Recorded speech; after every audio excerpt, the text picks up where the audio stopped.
সরকারি প্রাথমিক বিদ্যালয়ের সহকারী শিক্ষক পদে নিয়োগে সুপারিশপ্রাপ্ত ৬,৫৩১ জনকে দ্রুত যোগ দেওয়ার সুযোগের দাবিতে রাজধানীর শাহবাগে সড়ক অবরোধ করে আন্দোলন চলছে। শাহবাগে আছেন সহকর্মী হাসিব পান্থ, আমরা সরাসরি যুক্ত হচ্ছি তার সাথে। হাসিব, আমরা ৩টার সংবাদেও আপনার মাধ্যমে দেখছিলাম যে পুলিশ আন্দোলনকারীদের টিয়ারশেল নিক্ষেপ করে ছত্রভঙ্গ করার চেষ্টা করছে। এই মুহূর্তে কি অবস্থা সেখানে, পরিস্থিতি কেমন দেখছেন?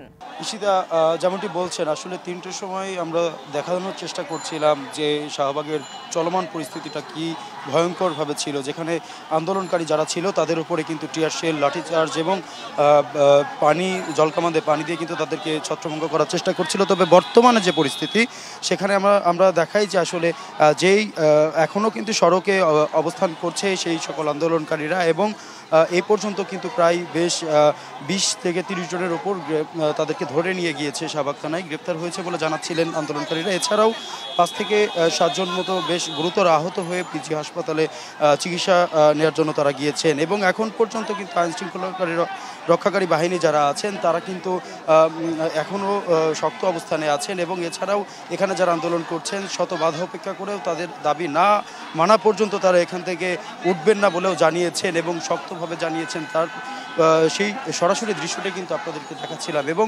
একনল হ্যান্ড ওয়াশ 100% প্যারাবেন ফ্রি, তাই নিরাপদ হাতের জন্য আস্থা রাখুন একনলে। এতে কিন্তু আসলে সড়কে যেমনটি চাপ পড়েছে, সড়কে কিন্তু বেশ যানজটও লেগে গিয়েছে।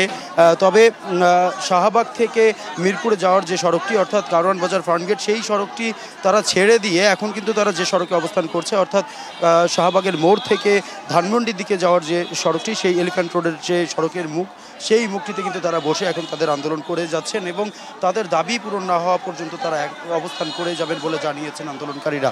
এছাড়াও কিন্তু সকাল থেকে আমরা এখানে অবস্থান করছিলাম, দেখতে পাচ্ছিলাম তারা দুপুর 12টার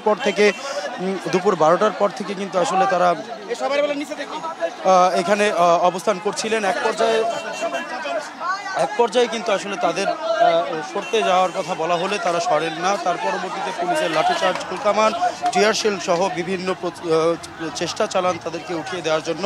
তা সব রকমের প্রচেষ্টার পরেও কিন্তু আসলে তারা ওঠেননি, এখনও তারা বসে আছেন। আমরা সর্বশেষ জানাচ্ছিলাম আপনাকে শাহবাগ থেকে। হাসিব, আপনাকে ধন্যবাদ, আপনি থাকুন সেখানে, আমরা পরবর্তীতে আপনার কাছ থেকে আরও খবর জেনে নেব।